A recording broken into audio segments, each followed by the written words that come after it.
ನಮಸ್ಕಾರ ಎಲ್ಲ ಆತ್ಮೀಯ ವಿದ್ಯಾರ್ಥಿಗಳೇ, ಆರ್ಕೆ ಕ್ಲಾಸ್ ಯೂಟ್ಯೂಬ್ ಚಾನಲ್ಗೆ ತಮ್ಮೆಲ್ಲರಿಗೂ ಆತ್ಮೀಯವಾದ ಸ್ವಾಗತವನ್ನು ಕೋರ್ತಾ ಇದ್ದೀನಿ. ಆತ್ಮೀಯ ವಿದ್ಯಾರ್ಥಿಗಳೇ, ಇವತ್ತಿನ ಒಂದು ವಿಡಿಯೋದಲ್ಲಿ ನಾವು ಕರ್ನಾಟಕ ಪ್ರೌಢಶಿಕ್ಷಣ ಪರೀಕ್ಷಾ ಮಂಡಳಿಯವರು ಬಿಡುಗಡೆ ಮಾಡಿರುವಂತಹ ವಿಜ್ಞಾನ ಮಾದರಿ ಪ್ರಶ್ನೆ ಪತ್ರಿಕೆಯಿಂದ ಭೌತಶಾಸ್ತ್ರದ ಪ್ರಶ್ನೆಗಳಿಗೆ ಉತ್ತರಗಳನ್ನು ವಿಶ್ಲೇಷಣೆಯೊಂದಿಗೆ ತಿಳಿಯುವಂತಹ ಪ್ರಯತ್ನ ಮಾಡೋಣ. ಆತ್ಮೀಯ ವಿದ್ಯಾರ್ಥಿಗಳೇ, ಈಗಾಗಲೇ ಈ ಒಂದು ಮಾದರಿ ಪ್ರಶ್ನೆ ಪತ್ರಿಕೆಯಲ್ಲಿರುವಂತಹ ಎಲ್ಲ ರಸಾಯನಶಾಸ್ತ್ರ ಮತ್ತು ಜೀವಶಾಸ್ತ್ರದ ಪ್ರಶ್ನೆಗಳನ್ನು ವಿಶ್ಲೇಷಣೆಯೊಂದಿಗೆ ವಿವರಿಸಿರುವಂತಹ ವಿಡಿಯೋಗಳನ್ನು ಈಗಾಗಲೇ ಮಾಡಿ ನಮ್ಮ ಒಂದು ಯೂಟ್ಯೂಬ್ ಚಾನಲ್ನಲ್ಲಿ ಅಪ್ಲೋಡ್ ಮಾಡಲಾಗಿದ್ದು, ತಾವು ಆ ಎಲ್ಲ ವಿಡಿಯೋಗಳನ್ನು ವೀಕ್ಷಣೆ ಮಾಡಬಹುದು. ಸೊ ತಡ ಯಾಕೆ, ಮತ್ತು ಇವತ್ತು ನಾವು ಭೌತಶಾಸ್ತ್ರದ ಪ್ರಶ್ನೆಗಳಿಗೆ ಉತ್ತರಗಳನ್ನು ತಿಳಿಯುವಂತಹ ಪ್ರಯತ್ನ ಪಡೋಣ. ಪ್ರಶ್ನೆ ಸಂಖ್ಯೆ 1. ಅದಕ್ಕಿಂತ ಮುಂಚೆ ಒಂದು ಮುಖ್ಯವಾದ ವಿಷಯವನ್ನು ನಾನು ಹೇಳೋದಕ್ಕೆ ಬಯಸ್ತಾ ಇದ್ದೀನಿ. ಆತ್ಮೀಯ ವಿದ್ಯಾರ್ಥಿಗಳೇ, ಈ ವರ್ಷದ ಅಂದರೆ 2021-22ನೇ ಸಾಲಿನಲ್ಲಿ SSLC ಪರೀಕ್ಷೆಯನ್ನು ಬರೆಯುತ್ತಿರುವಂತಹ ವಿದ್ಯಾರ್ಥಿಗಳೇ, ಭೌತವಿಜ್ಞಾನದಿಂದ ತಮಗೆ 28 ಅಂಕಗಳು ಸಿಗಲಿವೆ. ಭೌತವಿಜ್ಞಾನದಲ್ಲಿ ಕೇವಲ 4 ಘಟಕಗಳಿದ್ದು, ಭಾಗ 1ರಿಂದ 2 ಘಟಕಗಳು ಮತ್ತು ಭಾಗ 2ರಿಂದ 2 ಘಟಕಗಳು ಮಾತ್ರ ಉಂಟು. ಈ 4 ಘಟಕಗಳಿಂದ ತಮಗೆ 28 ಅಂಕಗಳು ಸಿಗುತ್ತವೆ. ಹಾಗಾಗಿ ವಿಜ್ಞಾನ ವಿಷಯದಲ್ಲಿ ಉತ್ತಮವಾದ ಅಂಕಗಳನ್ನು ಪಡೆಯಬೇಕೆಂಬ ಒಂದು ಆಸೆ, ಒಂದು ಗುರಿಯನ್ನು ತಾವು ಇಟ್ಕೊಂಡಿದ್ದಲ್ಲಿ ಈ ಒಂದು ಭೌತವಿಜ್ಞಾನದ ಅಡಿಯಲ್ಲಿ ಬರುವಂತಹ ವಿದ್ಯುತ್ ಶಕ್ತಿ, ಬೆಳಕು, ಶಕ್ತಿಯ ಆಕಾರಗಳು, ವಿದ್ಯುತ್ ಪ್ರವಾಹದ ಕಾಂತೀಯ ಪರಿಣಾಮಗಳು ಎಂಬ 4 ಘಟಕಗಳನ್ನು ತಾವು ಚೆನ್ನಾಗಿ ಅಧ್ಯಯನ ಮಾಡಬೇಕಾಗುತ್ತದೆ. ಆತ್ಮೀಯ ವಿದ್ಯಾರ್ಥಿಗಳೇ, ಈಗಾಗಲೇ ನಾನು 10ನೇ ತರಗತಿಯ ವಿಜ್ಞಾನ ಪಠ್ಯಪುಸ್ತಕದಲ್ಲಿ ಬರುವಂತಹ ಎಲ್ಲ ರಸಾಯನಶಾಸ್ತ್ರ ಮತ್ತು ಜೀವಶಾಸ್ತ್ರದ ಘಟಕಗಳನ್ನು ವಿವರಿಸಿರುವಂತಹ ವಿಡಿಯೋಗಳನ್ನು ಅಪ್ಲೋಡ್ ಮಾಡಿದ್ದೇನೆ. ಭೌತಶಾಸ್ತ್ರದ ಒಂದು ಘಟಕವಾದಂತಹ ವಿದ್ಯುತ್ ಪ್ರವಾಹದ ಕಾಂತೀಯ ಪರಿಣಾಮಗಳ ಪಾಠದ ವಿಡಿಯೋವನ್ನು ಕೂಡ ಅಪ್ಲೋಡ್ ಮಾಡಿದ್ದೇನೆ. ಆದಷ್ಟು ಬೇಗ ನಾನು ವಿದ್ಯುತ್ ಶಕ್ತಿ ಮತ್ತು ಬೆಳಕು ಹಾಗೂ ಶಕ್ತಿಯ ಆಕಾರಗಳ ಪಾಠಗಳನ್ನು ವಿವರಿಸಿರುವಂತಹ ವಿಡಿಯೋಗಳನ್ನು ಕೂಡ ಆದಷ್ಟು ಬೇಗ ಅಪ್ಲೋಡ್ ಮಾಡುತ್ತೇನೆ.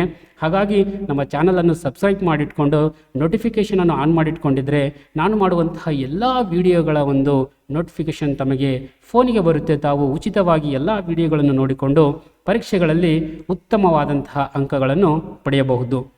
ಸೊ ಇಷ್ಟು ಹೇಳಿ ನಾವು ಇವತ್ತಿನ ಒಂದು ಭೌತವಿಜ್ಞಾನದ ಒಂದು ಪ್ರಶ್ನೆಗಳಿಗೆ ಉತ್ತರಗಳನ್ನು ತಿಳಿಯುವಂತಹ ಪ್ರಯತ್ನ ಪಡೋಣ. ಪ್ರಶ್ನೆ ಸಂಖ್ಯೆ 1 ಒಂದು ಬಹು ಆಯ್ಕೆಯ ಪ್ರಶ್ನೆ ಇದಾಗಿದ್ದು, ಬೆಳಕು ಪಾಠದಿಂದ ಬಂದಿದೆ. ಇದು ಗೋಳೀಯ ದರ್ಪಣದ ಪ್ರತಿಫಲಿಸುವ ಮೇಲ್ಮೈನ ವ್ಯಾಸ ಏನೆಂದು ಕರೆಯುತ್ತಾರೆ ಇದಕ್ಕೆ ಅಂತ ಕೇಳ್ತಾ ಇದ್ದಾರೆ. ಆಪ್ಷನ್ ಎ ದೃಕ್ಕೇಂದ್ರ, ಆಪ್ಷನ್ ಬಿ ವಕ್ರತಾ ಕೇಂದ್ರ, option C aperture, option D ಪ್ರಧಾನಾಕ್ಷ. ಸೊ ಇದಕ್ಕೆ ಸರಿಯಾದಂತಹ ಉತ್ತರ ಆಪ್ಷನ್ ಸಿ ಅಪರ್ಚರ್ ಆಗುತ್ತದೆ. ಆತ್ಮೀಯ ವಿದ್ಯಾರ್ಥಿಗಳೇ, ದರ್ಪಣ ಮತ್ತು ಮಸರಗಳಿಗೆ ಸಂಬಂಧಪಟ್ಟಂತೆ ಕೆಲವೊಂದು ವಿಶೇಷವಾದ ಪದಗಳಿರ್ತವ.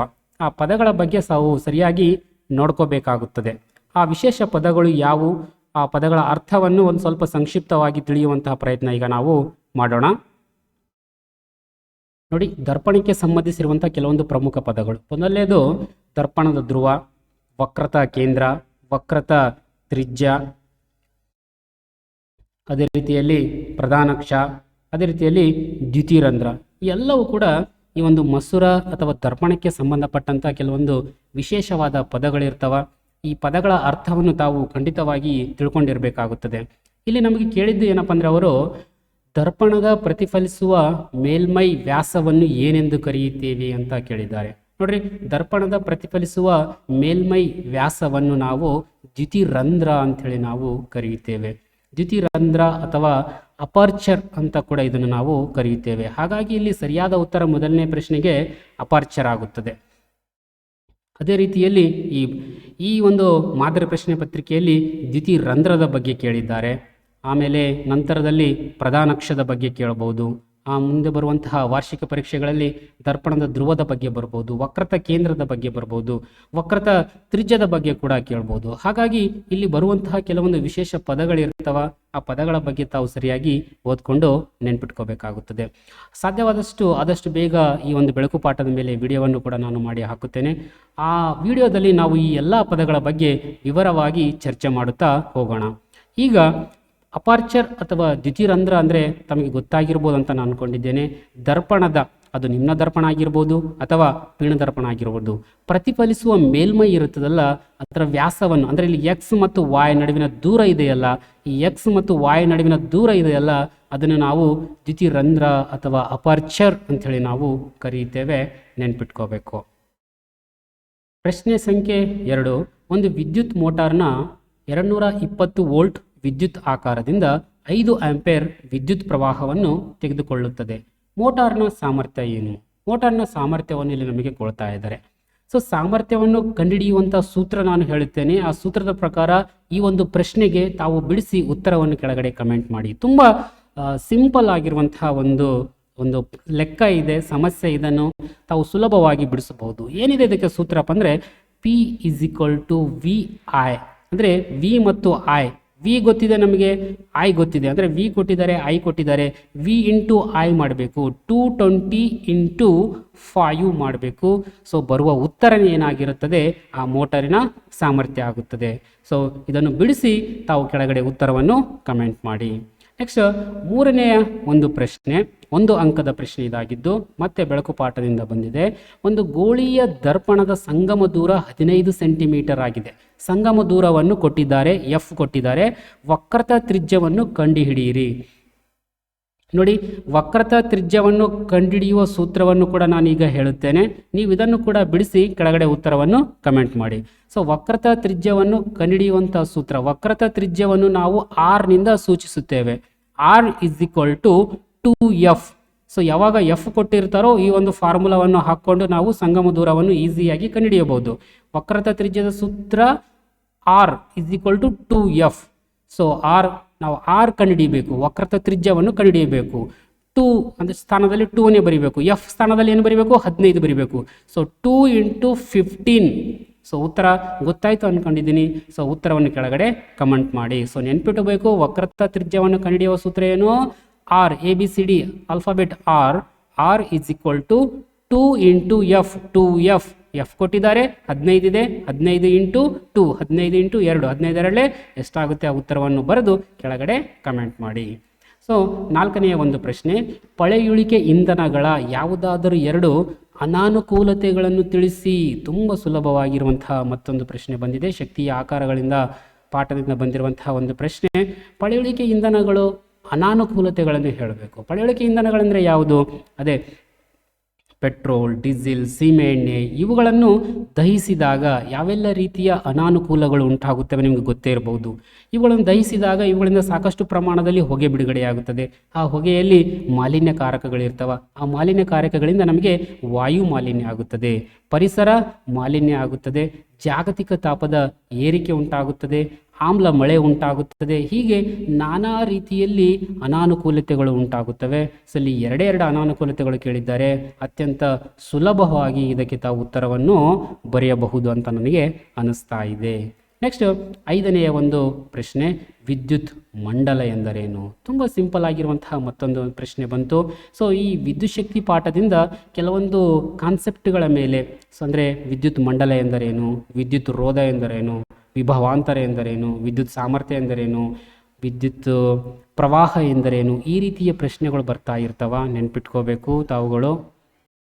ಈ ರೀತಿಯ ಕೆಲವೊಂದು ಪದಗಳು ಮತ್ತು ಅವುಗಳ ಏಕಮಾನಗಳನ್ನು ಕೇಳ್ತಾ ಇರ್ತಾರೆ ವಿದ್ಯುತ್ ಶಕ್ತಿ ಪಾಠದಿಂದ. ಹಾಗಾಗಿ ಈ ಎಲ್ಲ ಒಂದು ವಿದ್ಯುತ್ ಮಂಡಲ ಆಗಿರ್ಬೋದು, ವಿದ್ಯುತ್ ಪ್ರವಾಹ, ವಿದ್ಯುತ್ ರೋಧ ಇವುಗಳ ಒಂದು ವ್ಯಾಖ್ಯೆಗಳು ಮತ್ತು ಅವುಗಳ ಏಕಮಾನಗಳನ್ನು ತಾವು ಪ್ರತ್ಯೇಕವಾಗಿ ಒಂದು ಕಡೆ ಬರೆದಿಟ್ಕೊಂಡು ತಾವು ಓದ್ಕೋತಾ ಇದ್ದರೆ ಪರೀಕ್ಷೆಯಲ್ಲಿ ತುಂಬ ಬರೆಯೋದಕ್ಕೆ ತಮಗೆ ಈಸಿಯಾಗಿ ನೆನಪಿರುತ್ತದೆ. ಇಲ್ಲಿ ವಿದ್ಯುತ್ ಮಂಡಲ ಎಂದರೇನು? ತುಂಬ ಸಿಂಪಲ್ ಆಗಿದೆ. ವಿದ್ಯುತ್ ಪ್ರವಾಹದ ನಿರಂತರ ಮತ್ತು ಆವೃತ ಮಾರ್ಗಕ್ಕೆ ನಾವು ವಿದ್ಯುತ್ ಮಂಡಲ ಅಂಥೇಳಿ ನಾವು ಕರೆಯುತ್ತೇವೆ. ವಿದ್ಯುತ್ ಪ್ರವಾಹದ ನಿರಂತರ ಮತ್ತು ಆವೃತ ಮಾರ್ಗವನ್ನೇ ನಾವು ವಿದ್ಯುತ್ ಮಂಡಲ ಎನ್ನುತ್ತೇವೆ. ಸೊ ನೆಕ್ಸ್ಟ್ 6ನೇ ಒಂದು ಪ್ರಶ್ನೆ ನೋಡೋಣ ನಾವೀಗ. ವಿದ್ಯುತ್ ಮಂಡಲದಲ್ಲಿ ಓವರ್ಲೋಡ್ ಮತ್ತು ಹ್ರಸ್ವ ಮಂಡಲ ಹೇಗೆ ಉಂಟಾಗುತ್ತದೆ ವಿವರಿಸಿ. ಈ ಸಂದರ್ಭದಲ್ಲಿ ಫ್ಯೂಸ್ನ ಕಾರ್ಯವೇನು ಅಂತ ಒಂದು ಪ್ರಶ್ನೆ. ತುಂಬ ಇದು ವಿದ್ಯುತ್ ಪ್ರವಾಹದ ಕಾಂತೀಯ ಪರಿಣಾಮಗಳಿಂದ ಬಂದಿರುವಂತಹ ಒಂದು ಪ್ರಶ್ನೆ. ಈ ಪ್ರಶ್ನೆಗೆ ಈಗ ಉತ್ತರವನ್ನು ನಾವು ನೋಡೋಣ. ಪ್ರಶ್ನೆ ಕೇಳಿರುವಂಥದ್ದು ಓವರ್ಲೋಡ್ ಯಾಕೆ ಉಂಟಾಗುತ್ತದೆ ಮತ್ತು ಹ್ರಸ್ವ ಮಂಡಲ ಯಾಕೆ ಉಂಟಾಗುತ್ತೆ ಅಂತ ಹೇಳಿ ಕೇಳ್ತಾ ಇದ್ದಾರೆ. ನೋಡ್ರಿ, ಓವರ್ಲೋಡ್ ಮತ್ತು ಹ್ರಸ್ವ ಮಂಡಲ ಉಂಟಾಗಲು ಕಾರಣ ಹಲವು ವಿದ್ಯುತ್ ಉಪಕರಣಗಳನ್ನು ಏಕಕಾಲದಲ್ಲಿ ಒಂದೇ ಮಂಡಲದಲ್ಲಿ ಸಂಪರ್ಕಿಸಿದ್ದರೆ ಓವರ್ಲೋಡ್ ಉಂಟಾಗುತ್ತದೆ. ಈ ರೀತಿಯಲ್ಲಿ ನೋಡ್ರಿ, ಒಂದೇ ಸಮಯದಲ್ಲಿ ಒಂದೇ ಮಂಡಲಕ್ಕೆ ಒಂದೇ ಸಾಕೆಟ್ಗೆ ಹಲವಾರು ರೀತಿಯ ವಿದ್ಯುತ್ ಉಪಕರಣಗಳನ್ನು ನಾವು ಬಳಸಿದಾಗ, ಸಂಪರ್ಕಿಸಿದಾಗ, ಅದನ್ನು ಬಳಸ್ತಾ ಇರುವಂಥ ಸಂದರ್ಭದಲ್ಲಿ ಓವರ್ಲೋಡ್ ಉಂಟಾಗುತ್ತದೆ. ಸೊ ಓವರ್ಲೋಡ್ ಉಂಟಾಗುತ್ತದೆ. ಮತ್ತು ಈ ರೀತಿಯಲ್ಲಿ ಎರಡು ವೈರ್ಗಳು ಅಂದರೆ ಒಂದು ಸಜೀವ ತಂತಿ, ಇನ್ನೊಂದು ತಟಸ್ಥ ತಂತಿಗಳು ಪರಸ್ಪರ ನೇರ ಸಂಪರ್ಕಕ್ಕೆ ಬಂದರೆ ಅದರ ಮೇಲಿನ ಹೊದಿಕೆಯಲ್ಲಿ ಏನಾದರೂ ದೋಷ ಕಂಡು ಬಂದು ಮೇಲಿನ ಹೊದಿಕೆ, ಅದರ ಮೇಲಿರುವಂತಹ ಒಂದು ಅವಾಹಕ ಹೊದಿಕೆ, ರಬ್ಬರ್ ಹೊದಿಕೆ ಕಟ್ಟಾಗಿ, ಬ್ರೇಕ್ ಆಗಿ, ತುಂಡಾಗಿ ಏನಾದರೂ ಪರಸ್ಪರ ತಂತಿಗಳು ಸಂಪರ್ಕಕ್ಕೆ ಬಂದಾಗ ಕೂಡ ಓವರ್ಲೋಡ್ ಉಂಟಾಗುತ್ತದೆ. ಸೊ ಯಾವಾಗ ಈ ರೀತಿಯಲ್ಲಿ ಓವರ್ಲೋಡ್ ಉಂಟಾಗುತ್ತದೆಯೋ ಆವಾಗ ಆ ಒಂದು ವಿದ್ಯುತ್ ಮಂಡಳದಲ್ಲಿ ಅತ್ಯಂತ ವಿದ್ಯುತ್ ಪ್ರವಾಹ ಬಹಳ ಹೆಚ್ಚಾಗಿಬಿಡುತ್ತದೆ. ಹೆಚ್ಚಾಗಿ ಅಲ್ಲಿ ಉಷ್ಣ ಬಿಡುಗಡೆಯಾಗುತ್ತದೆ, ಬೆಂಕಿ ಹೊತ್ತಿಕೊಳ್ಳುತ್ತದೆ. ಅದನ್ನೇ ನಾವು ಹೃಸ್ವ ಮಂಡಲ ಅಂಥೇಳಿ ನಾವು ಕರೆಯುತ್ತೇವೆ. ಸೊ ಹೀಗೆ ಹಲವಾರು ರೀತಿಯ ವಿದ್ಯುತ್ ಉಪಕರಣಗಳನ್ನು ಒಂದೇ ಸಲ ನಾವು ಬಳಸುವುದರಿಂದ, ಒಂದೇ ಸಾಕೆಟ್ಗೆ ಹಚ್ಚಿ ಬಳಸುವುದರಿಂದ, ಮತ್ತು ತಂತಿಗಳು, ಸಜೀವ ಮತ್ತು ತಟಸ್ಥ ತಂತಿಗಳು ಪರಸ್ಪರ ಸಂಪರ್ಕಕ್ಕೆ ಬಂದಾಗ ಓವರ್ಲೋಡ್ ಮತ್ತು ಹೃಸ್ವ ಮಂಡಲ ಉಂಟಾಗುತ್ತದೆ. ಈ ಸಂದರ್ಭದಲ್ಲಿ ಫ್ಯೂಸ್ನ ಕೆಲಸ ಏನು ಅಂತ ಕೇಳ್ತಾ ಇದ್ದಾರೆ. ಸೊ ಫ್ಯೂಸನ್ನು ನಾವು ಬಳಸಿದಾಗ ಇಂತಹ ಸಂದರ್ಭದಲ್ಲಿ ಓವರ್ಲೋಡ್ ಉಂಟಾದಾಗ ನಮ್ಮ ಮನೆಯಲ್ಲಿ ಅಥವಾ ಹೃಸ್ವ ಮಂಡಲ ಶಾರ್ಟ್ ಸರ್ಕ್ಯೂಟ್ ಉಂಟಾದಾಗ ಏನಾಗುತ್ತದಪ್ಪ ಅಂದರೆ ಆ ಮಂಡಲದಲ್ಲಿ ವಿದ್ಯುತ್ತಿನ ಪ್ರಮಾಣ ಹೆಚ್ಚಾಗಿ ತಾಪದ ಪ್ರಮಾಣ ಹೆಚ್ಚಾದಾಗ ಈ ಫ್ಯೂಸ್ನ ಒಳಗಡೆ ಒಂದು ತಂತಿ ಇರುತ್ತದೆ. ಆ ತಂತಿ ಏನಾಗುತ್ತದಪ್ಪ, ಕರಗಿ ಹೋಗುತ್ತದೆ.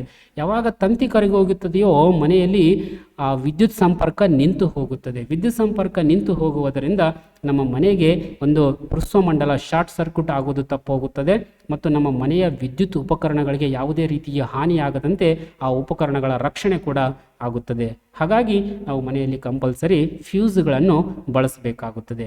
ಸೊ ಈ ರೀತಿಯಲ್ಲಿ ಓವರ್ಲೋಡ್ ಮತ್ತು ಹೃಸ್ವ ಮಂಡಲಗಳು ಸಂಭವಿಸಿದಾಗ ಫ್ಯೂಸ್ಗಳು ನಮ್ಮ ಮನೆಗೆ ವಿದ್ಯುತ್ ಆಘಾತ ಆಗದಂತೆ, ವಿದ್ಯುತ್ ಉಪಕರಣಗಳ ಹಾನಿಯಾಗದಂತೆ ಫ್ಯೂಸ್ ಅಲ್ಲಿ ಕಾರ್ಯನಿರ್ವಹಿಸುತ್ತದೆ.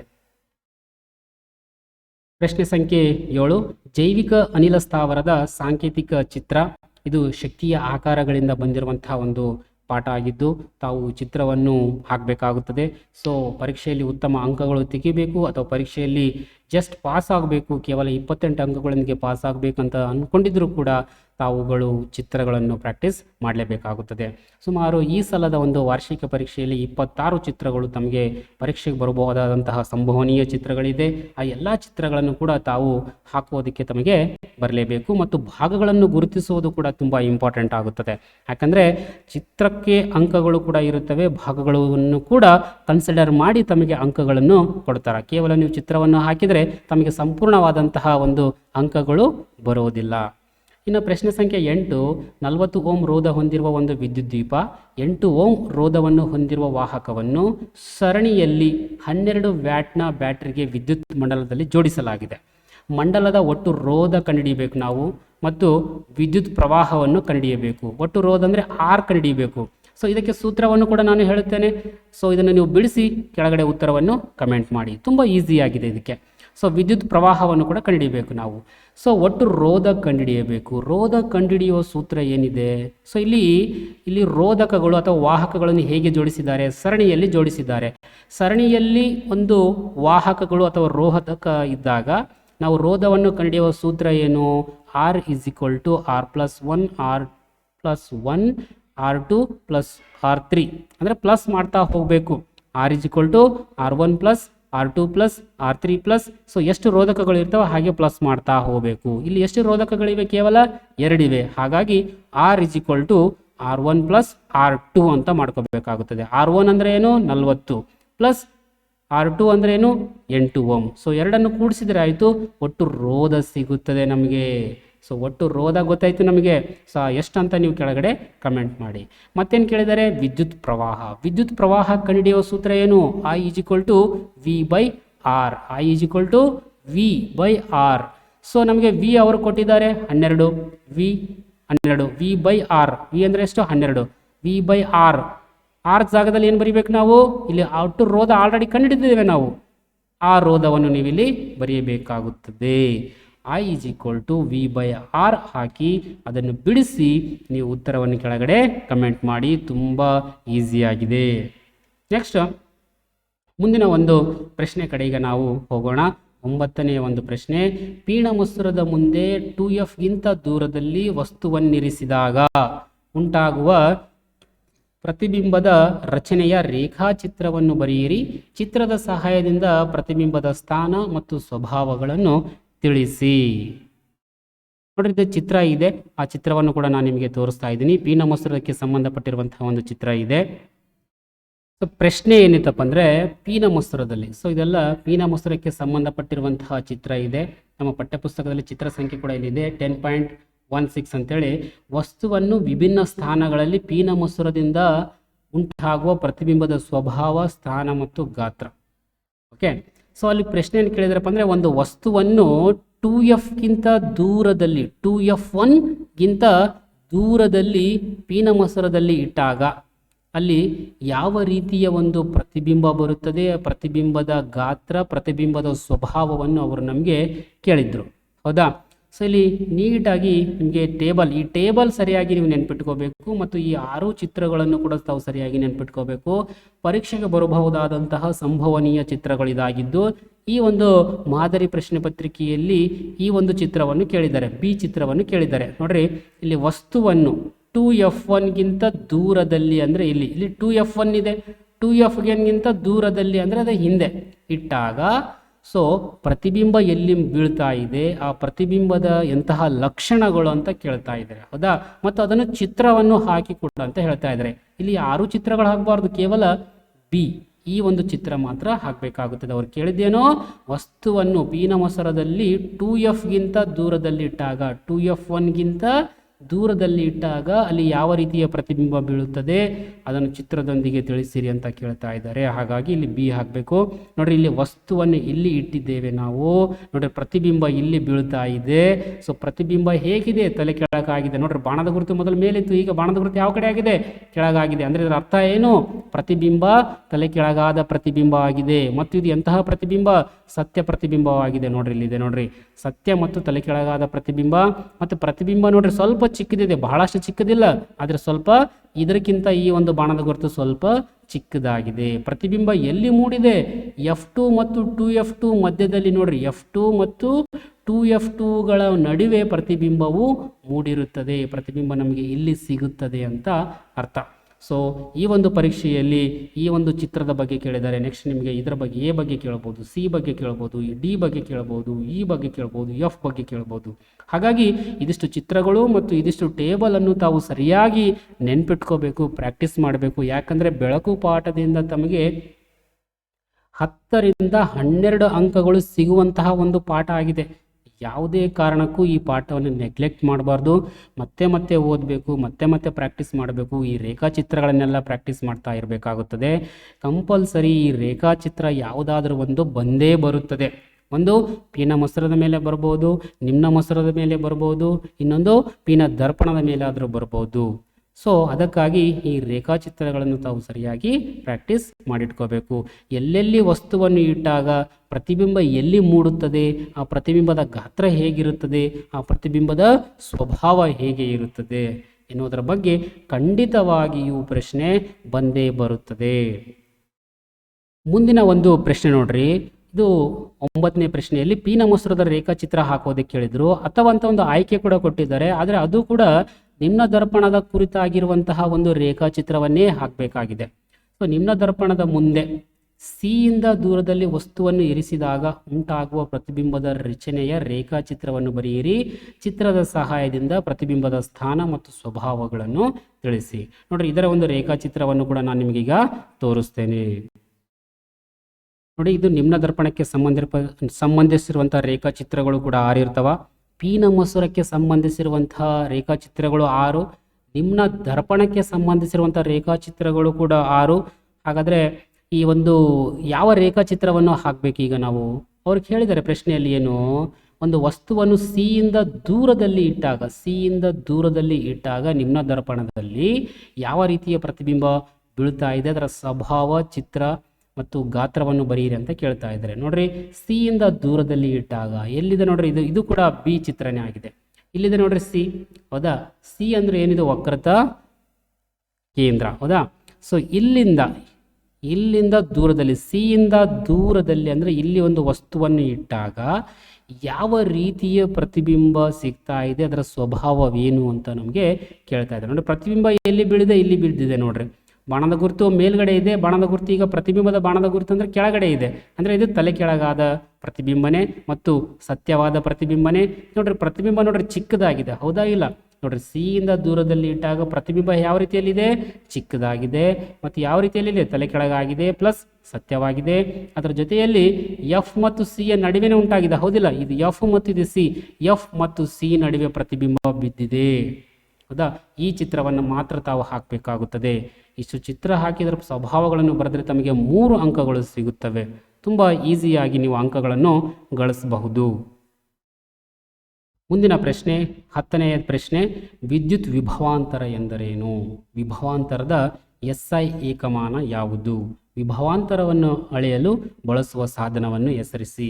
ಈಗಾಗಲೇ ನಾನು ಹೇಳಿದ್ದೇನೆ, ವಿದ್ಯುತ್ ಶಕ್ತಿ ಪಾಠದಿಂದ ಈ ಕೆಲವೊಂದು ವಿಶೇಷವಾದಂತಹ ಕೆಲವೊಂದು ಪದಗಳು ಇರ್ತಾವ. ವಿದ್ಯುತ್ ಪ್ರವಾಹ, ವಿದ್ಯುತ್ ಸಾಮರ್ಥ್ಯ, ವಿಭವಾಂತರ, ಅದೇ ರೀತಿಯಲ್ಲಿ ಮತ್ತು ವಿದ್ಯುತ್ ರೋಧ, ವಿದ್ಯುತ್ ಮಂಡಲ, ಇವುಗಳ ಡೆಫಿನೇಷನನ್ನು ಕೇಳ್ತಾ ಇರ್ತಾರ, ಅವುಗಳ ಏಕಮಾನಗಳನ್ನು ಕೇಳ್ತಾ ಇರ್ತಾರ ಅಂಥೇಳಿ ನಾನು ಈಗಾಗಲೇ ಹೇಳಿದ್ದೇನೆ. ಸೊ ಇಲ್ಲಿ ಅದಕ್ಕಾಗಿ ಇವೆಲ್ಲವುಗಳನ್ನು ಒಂದು ಕಡೆ ಬರೆದಿಟ್ಟುಕೊಂಡು ತಾವು ಓದ್ಕೊಳ್ಳಿ. ವಿಭವಾಂತರ ಎಂದರೇನು? ಒಂದು ಏಕಮಾನ ಆವೇಶವನ್ನು ಒಂದು ಬಿಂದುವಿನಿಂದ ಇನ್ನೊಂದು ಬಿಂದುವಿಗೆ ತರುವಲ್ಲಿ ನಡೆಯುವ ಕೆಲಸಕ್ಕೆ ನಾವು ವಿದ್ಯುತ್ ವಿಭವಾಂತರ ಅಂತೇಳಿ ಕರೆಯುತ್ತೇವೆ. ಈ ವಿಭವಾಂತರದ ಏಕಮಾನ ವೋಲ್ಟ್ ಆಗಿರುತ್ತದೆ. ಈ ವಿಭವಾಂತರವನ್ನು ಅಳೆಯಲು ಬಳಸುವ ಸಾಧನವನ್ನು ನಾವು ವೋಲ್ಟ್ ಮೀಟರ್ ಅಂಥೇಳಿ ನಾವು ಕರೆಯುತ್ತೇವೆ. ತುಂಬ ಸಿಂಪಲ್ ಆಗಿರುವಂತಹ ಪ್ರಶ್ನೆ, ತಮಗೆ 3 ಅಂಕಗಳನ್ನು ಕೊಡುತ್ತದೆ. ಹಾಗಾಗಿ ಯಾವುದನ್ನು ಕೂಡ ನೆಗ್ಲೆಕ್ಟ್ ಮಾಡೋದಕ್ಕೆ ಹೋಗಬಾರ್ದು. ಇನ್ನು 11ನೇ ಒಂದು ಪ್ರಶ್ನೆ ಮತ್ತೆ ಬೆಳಕು ಪಾಠದಿಂದ ಬಂದಿದೆ. 15 ಸೆಂಟಿಮೀಟರ್ ಸಂಗಮ ದೂರವನ್ನು ಅಂದರೆ ಎಫ್ ಕೊಟ್ಟಿದ್ದಾರೆ. ವಿಕೇಂದ್ರೀಕರಿಸುವ ಮಸೂರ ಅಂದರೆ ನಿಮ್ನ ಮಸೂರ 30 ಸೆಂಟಿಮೀಟರ್ ದೂರದಲ್ಲಿ ಇಡಲಾಗಿದೆ. ಹಾಗಾದರೆ ಪ್ರತಿಬಿಂಬವು ಮಸೂರದಿಂದ ಎಷ್ಟು ದೂರದಲ್ಲಿ ಉಂಟಾಗುತ್ತದೆ? ಪ್ರತಿಬಿಂಬವನ್ನು ನಾವು ಕಂಡುಹಿಡಿಯಬೇಕಾಗಿದೆ. ಜೊತೆಯಲ್ಲಿ ಪ್ರತಿಬಿಂಬದ ವರ್ಧನೆಯನ್ನು ಕೂಡ ನಾವು ಕಂಡುಹಿಡಿಯಬೇಕಾಗುತ್ತದೆ. ಸರಿ, ಇದನ್ನು ಬಿಡಿಸುವಂತಹ ಪ್ರಯತ್ನ ಈಗ ನಾವು ಮಾಡೋಣ. ಓಕೆ, ಅವರು ನಮಗೆ ಈ ಒಂದು ಪ್ರಶ್ನೆಯಲ್ಲಿ ಎಫ್ ಕೊಟ್ಟಿದ್ದಾರೆ.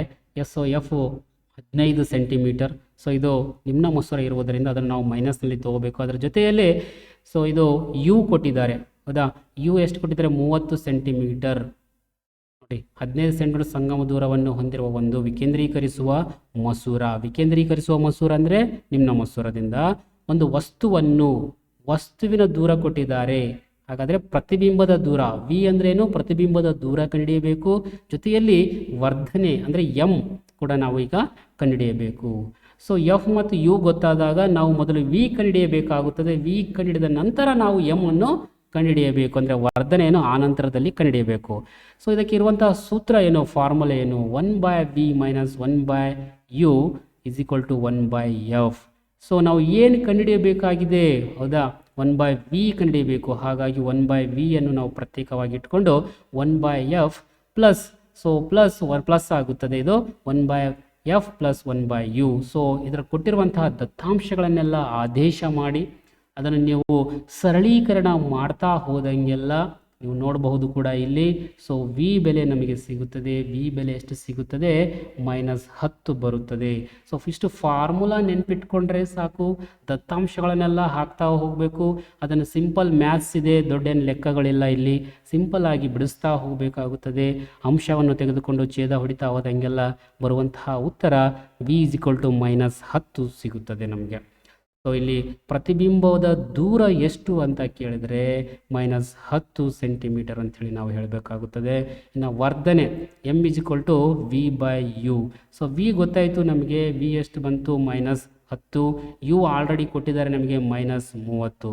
ಸೊ ಇದನ್ನು ಬಿಡಿಸಿದಾಗ ನಮಗೆ ಸಿಗುವಂತಹ ಉತ್ತರ ಎಷ್ಟು ಸಿಗುತ್ತದಪ್ಪ ಅಂದರೆ 0.33 ವರ್ಧನೆ. ಸೊ ಪ್ರತಿಬಿಂಬದ ವರ್ಧನೆ ಎಷ್ಟಿರ್ತದೆ? +0.33 ಆಗಿರುತ್ತದೆ ಅಂಥೇಳಿ ನಾವು ಹೇಳಬೇಕಾಗುತ್ತದೆ. ಸೊ ಬೆಳಕು ಪಾಠದ ಮೇಲೆ ನಾವು ವಿಶೇಷವಾಗಿ ಮತ್ತೆ ವಿಡಿಯೋಗಳನ್ನು ಮಾಡೋಣ. ಅಂತಹ ವಿಡಿಯೋದಲ್ಲಿ ಈ ರೀತಿಯ ಪ್ರಾಬ್ಲಮ್ಗಳನ್ನು ಕೂಡ ನಾವು ಡಿಸ್ಕಸ್ ಮಾಡೋಣ. ಪ್ರಶ್ನೆ ಸಂಖ್ಯೆ 12, 4 ಅಂಕಕ್ಕೆ ಬಂದಿರುವಂತಹ ಇದೊಂದು ಪ್ರಶ್ನೆ ಇದೆ. ಫ್ಯಾರಡೆಯವರ ಕಾಂತ ಮತ್ತು ಸುರುಳಿಯ ಪ್ರಯೋಗವನ್ನು ವಿವರಿಸಿ.